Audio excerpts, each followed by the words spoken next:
Ánima blanca. La siguiente historia fue compartida por un guardia de seguridad de una empresa importante. Por respeto a su integridad, se cambió el nombre de los protagonistas por sus apellidos maternos. Además, solicitó no cambiar el lugar de algunos hechos. Soy un ex policía del cuartel de Tlajomulco de Zúñiga, y hace 3 años tuvimos un enfrentamiento contra delincuentes, pero lo que les quiero contar es sobre lo que nos ocurrió antes y durante el suceso. Además de que, un par de años después, nos ocurrió algo que nos dejó convencidos de que había un ánima acompañándonos. Me enlisté a las fuerzas policíacas en el año 2015. Por bastante tiempo estuve cambiando de cuartel por las necesidades de los municipios de Tlajomulco de Zúñiga y El Salto. Algunos de ustedes sabrán que son lugares con más casas abandonadas en todo Jalisco, y siempre hay vandalismo en ellas, venta de drogas y otros asuntos que, desafortunadamente, se repiten día a día. Durante el periodo en el que estuve en Tlajomulco, conocí a mi compañera de trabajo, a quien le llamé siempre como González, y ella me llamaba Huerta. Durante un largo tiempo fuimos pareja en las cuestiones laborales, atendíamos de manera oportuna cada llamado que nos hacían. En una ocasión, mientras estábamos patrullando por la noche en uno de los fraccionamientos más abandonados de Tlajomulco, nos encontramos a alguien caminando. Vestía de blanco y se tambaleaba al caminar. Lo primero que pensamos es que se podía tratar de algún borrachito que no era del lugar, pues su vestimenta parecía ser de la zona de los Altos de Jalisco. Emparejamos la patrulla a un lado de él y notamos que de su rostro escurría la sangre desde su cabeza. Le pedí que se detuviera, pero no nos hizo caso. González sugirió que orillemos el vehículo para taparle el paso e intentar tranquilizarlo. Todo parecía indicar que lo habían golpeado y se encontraba en shock.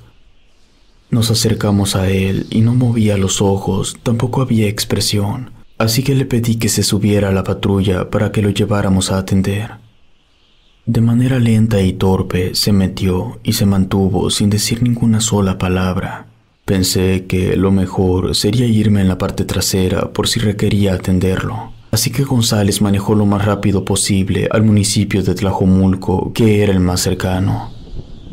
Yo le preguntaba de vez en cuando si podía decirnos algo, pero aquel hombre se mantenía callado y mirando por la ventana. Por fin de 15 largos minutos, llegamos al hospital para que atendieran al señor. Mi pareja fue en busca de ayuda mientras yo salía de la patrulla. Miré al hombre por la ventana trasera para detectar alguna característica en particular, y en eso llegó uno de los camilleros y me pidió que me subiera a la silla de ruedas para que me atendieran. Le comenté que había un error, que no era para mí el servicio, sino para quien venía en la parte trasera de la patrulla. El camillero se asomó y después de unos segundos de tanto buscar, él me comentó que no había nadie allí. Esto me desconcertó bastante. Me asomé del otro lado de la patrulla y aquel hombre de blanco ya no se encontraba ahí. Yo estaba muy seguro que en ningún momento había abierto la puerta trasera. Cuando yo salí de la patrulla, ese hombre aún estaba ahí y jamás escuché que me pidiera bajar. Su lado tenía los seguros puestos. No le hallaba explicación alguna. González me preguntaba si yo había visto algo, pero igual que ella, estaba confundido. Jamás supimos qué fue lo que ocurrió, y aunque revisamos las cámaras de la patrulla, no aparecía que había alguien sentado de ese lado. Al día siguiente fue la noticia en el cuartel. Nos preguntaban qué había sucedido o qué fue lo que encontramos, pero no teníamos aún claro qué pasó. Días más tarde, se nos había dado la indicación que patrulláramos otro fraccionamiento abandonado. Nos informaron que se había visto a unos ladrones de autopartes en la zona y requerían solo que informáramos de la situación. En cuanto llegamos, todo parecía estar tranquilo y solitario. Algo llamó mi atención que no pude evitar pedirle a mi pareja que detuviera la patrulla, y en un segundo, un enorme tronco cayó frente a nosotros y comenzaron a dispararnos. No sabía de dónde provenían las balas, así que le dije a González que fuéramos al asiento trasero, y cuando me estaba cambiando pude sentir un dolor profundo en mi muslo derecho y luego en mi pie. González se había dado cuenta de lo que me pasó e intentó empujarme con fuerza y solo le escuché gritar. Después, todo fue silencio. Yo no sentía nada de dolor. Realmente me sentía muy bien y ligero. Abrí los ojos y frente a mí estaba mi padre, quien me sonreía y me decía que se alegraba que estuviera bien. Comencé a llorar de alegría. Desde que había fallecido, no tuve la oportunidad de volver a escuchar su voz.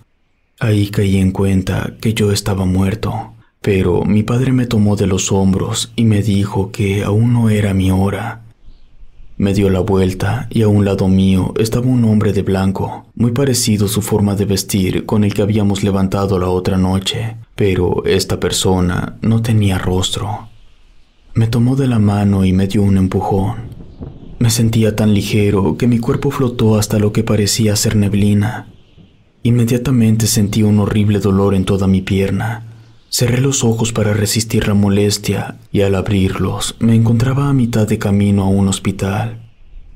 La sensación de tranquilidad se había desvanecido. Ahora sentía un intenso dolor. Recordé rápidamente lo que había sucedido. Nos habían emboscado. Pregunté por González y me comentaron que ella había recibido otros 2 balazos, uno en el brazo y otro en el estómago, y se encontraba muy grave, por lo que fue la primera que trasladaron. Intentaba recordar cómo había sucedido todo. Varios fragmentos llegaban a mi cabeza, y en eso recordé que justo antes de que cayera aquel árbol frente a nosotros, yo había alcanzado a ver un hombre de blanco parado a la mitad de la calle. Fue inevitable recordar al individuo que nos encontramos el otro día. No obstante, no tenía rostro. No recordaba verle una cara. De alguna manera, mi mente no me dejaba recordarla. González salió de peligro. Afortunadamente, logró salir adelante con la cirugía que le hicieron. Cuando fui a verla, se encontraba mucho mejor y me comentaba que ya era necesario realizar el plan que teníamos de retiro. Pero por un segundo ella se quedó en silencio y me preguntó si yo también había visto a aquel hombre de blanco. Me desconcertó bastante. No me esperaba esta pregunta y respondí de forma afirmativa. Además, ella me comentó que mientras estaba acostada en la cama, sabía que había alguien a su lado. Le dije que así era, pues sus familiares estuvieron desde un principio, pero ella me decía que había alguien más. Levantó su mano y apuntó a una esquina y me dijo: allí estaba parada la persona de blanco, pero no le podía ver el rostro. La verdad, no pensaba decirle nada sobre aquella persona, pero ya eran 2 coincidencias. Nuestro plan de retiro consistía en abrir un servicio de paramédicos, en el cual nosotros conduciríamos la ambulancia para atender a los heridos. Habíamos recibido un curso sobre atención médica y en primeros auxilios. A los meses del accidente comenzamos con el servicio en Tlajomulco de Zúñiga y El Salto. No había día que no estuviéramos de servicio. Así duramos por bastante tiempo cuando recibimos una llamada de un accidente cercano a la zona del aeropuerto. No había unidades cerca, así que tuvimos que ir a atenderlos. Yo era quien estaba manejando, así que se me hizo fácil acelerar de más para llegar a tiempo. González no me decía nada, pues ya estaba acostumbrada, pero no contábamos con que un imprudente se atravesaría frente a nosotros, lo que me provocó que hiciera un giro muy rápido del volante y que perdiera el control. Afortunadamente, alcancé a dar un último giro para evitar golpear a los demás automóviles, pero caímos a un lado de la carretera, quedando la ambulancia volteada hacia mi lado.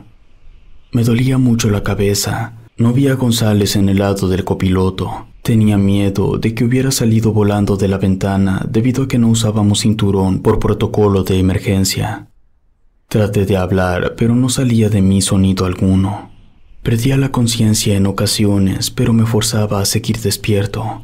Intenté moverme, pero me encontraba atorado entre el asiento y la puerta. No pude más y recuerdo que el sueño me ganó y todo se volvió oscuro. De pronto, me encontraba en lo que parecía ser un campo de girasoles. Recordé que mi madre, cuando aún vivía, me decía que le gustaba mucho esa flor.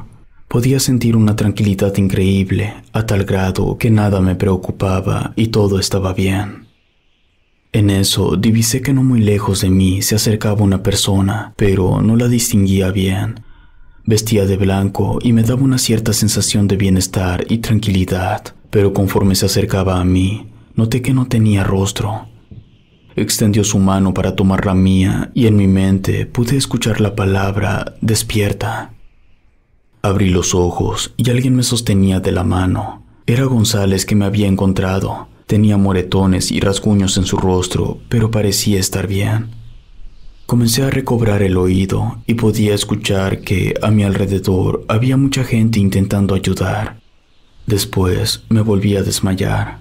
Desperté varias veces. Recuerdo que me subían a una camilla y me dolía mucho mi costado izquierdo. Luego me desperté cuando me estaban preparando para una cirugía y la doctora me pedía que intentara dormir, que las cosas estarían bien. Después me encontraba solo en mi habitación. Había un reloj de pared donde marcaban las 2:30 de la madrugada. En una esquina estaba parado el doctor, o eso fue lo que pensé. Después de varios minutos me di cuenta que era aquel hombre de blanco, pero ahora sí le podía ver el rostro.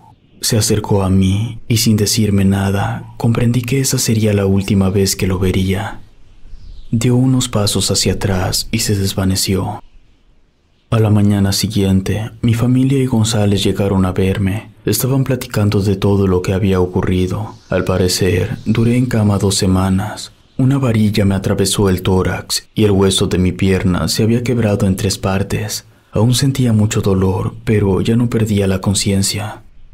Cuando me dejaron al cuidado de González, le comenté lo que recordaba después del accidente. Le conté mi sueño y de cómo su mano sostenía la mía. Ella me comentó que cuando me encontró, tenía mi brazo extendido y parecía que quería agarrar algo, pero estaba inconsciente. Recordaba que cuando me subieron a la ambulancia, aquel hombre de blanco estaba parado a un lado y parecía ser que observaba cómo me subían. Además, recordé que cuando desperté en el quirófano, aparte de los doctores y enfermeras, él estaba allí parado en una esquina. Al final de cuentas, cuando le platicamos el tema a un sacerdote que llegó a visitar a los enfermos, nos comentó que las ánimas, en ocasiones, buscan ayuda de otros seres vivos para encontrar su camino. Todo parecía ser que, desde un inicio, nosotros le ayudamos a encontrarlo y estaba agradecido con nosotros. Yo, personalmente, lo vi como si se tratara de mi ángel de la guarda. Siempre nos acompañó y no nos dejó. Ya no pudimos volver al servicio de ambulancia, pero seguimos trabajando como guardias de seguridad y hoy en día González ya es mi pareja, no de trabajo, sino de vida. Si te gustó esta historia, suscríbete activando la campanita para que no te pierdas lo mejor de Rede. Gracias por escucharnos. Relato escrito y adaptado por Lengua de Brujo.